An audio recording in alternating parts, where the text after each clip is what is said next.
भूरिश्रवा, जयद्रथ और आचार्य द्रोण का अंत। उधर अर्जुन सिंधुराज जयद्रथ के साथ युद्ध कर रहा था और उसका वध करने के मौके की तलाश में था। इतने में भूरिश्रवा ने सात्यकी को ऊपर उठाया और जमीन पर जोर से दे पटका। कौरवसेना जोरों से कोलाहल कर उठी, सात्यकी मारा गया।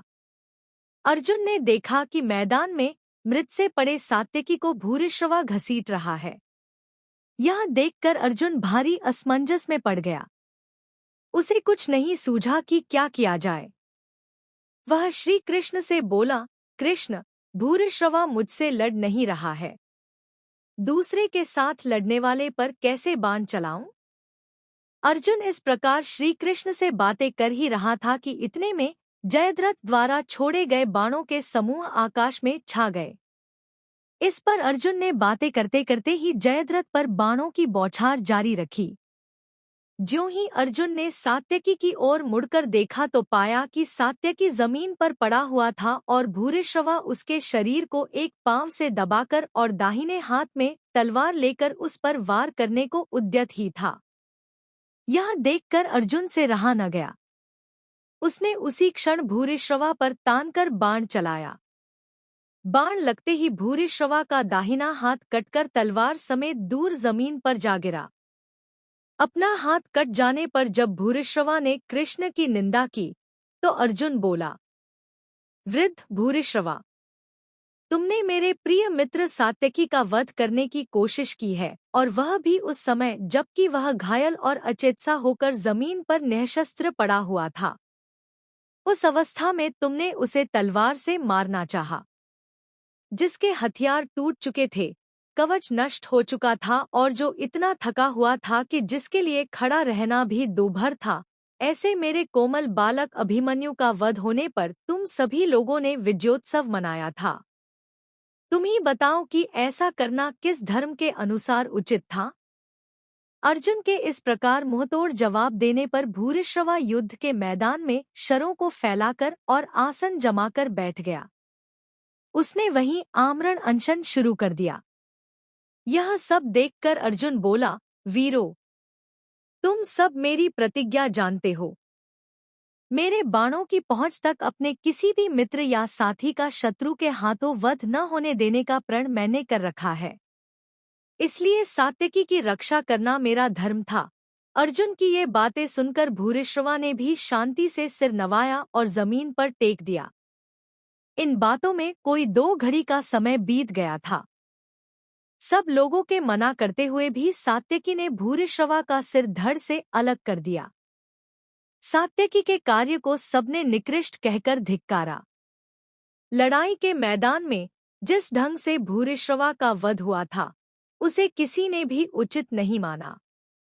कौरवसेना को तितरबितर करता हुआ अर्जुन जयद्रथ के पास आखिर पहुंच ही गया, परंतु जयद्रथ भी कोई साधारण वीर नहीं था। वह सुविख्यात योद्धा था। वह डटकर लड़ने लगा। उसे हराना अर्जुन के लिए भी सुगम न था। बड़ी देर तक युद्ध होता रहा।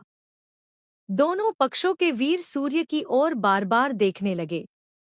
धीरे धीरे पश्चिम में लालिमा छाने लगी और सूर्यास्त का समय भी नजदीक आने लगा, परंतु जयद्रथ और अर्जुन का युद्ध समाप्त होने के कोई लक्षण नजर नहीं आते थे। यह देखकर दुर्योधन के मन में आनंद की लहर उठने लगी। उसने सोचा कि अब जरा सी देर और है। जयद्रथ तो बच ही गया और अर्जुन की प्रतिज्ञा विफल हुई सी है। जयद्रथ ने भी पश्चिम की ओर देखते हुए मन में कहा, चलो, प्राण बचे।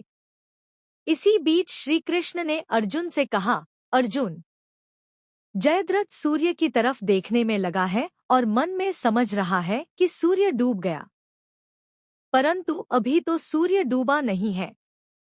अपनी प्रतिज्ञा पूरी करने का तुम्हारे लिए यही अवसर है। श्री कृष्ण के ये वचन अर्जुन के कान में पड़े ही थे कि अर्जुन के गांडीव से एक तेज बाण छूटा और जयद्रथ के सिर को उड़ा ले गया। श्री कृष्ण ने समय पर ही एक चेतावनी अर्जुन को दे दी थी कि जयद्रथ के सिर को जमीन पर नहीं गिरने देना है। अर्जुन ने ऐसा ही किया। जयद्रथ के पिता राजा वृद्धक्षत्र अपने आश्रम में बैठे संध्या वंदना कर रहे थे कि इतने में जयद्रथ का सिर ध्यानमग्न राजा की गोद में जा गिरा।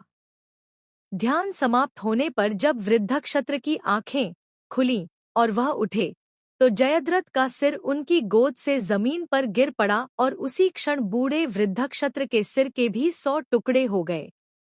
जब युधिष्ठिर ने जान लिया कि अर्जुन के हाथों जयद्रथ का वध हो गया है तो उन सबके आनंद की सीमा न रही। इसके बाद तो युधिष्ठिर दूने उत्साह के साथ सारी पांडव सेना को लेकर आचार्य द्रोण पर टूट पड़े। 14वें दिन का युद्ध केवल सूर्यास्त तक ही नहीं हुआ बल्कि रात को भी होता रहा। घटोत्कच भीमसेन का हिडिंबा से उत्पन्न पुत्र था। कर्ण और घटोत्कच में उस रात बड़ा भयानक युद्ध हुआ।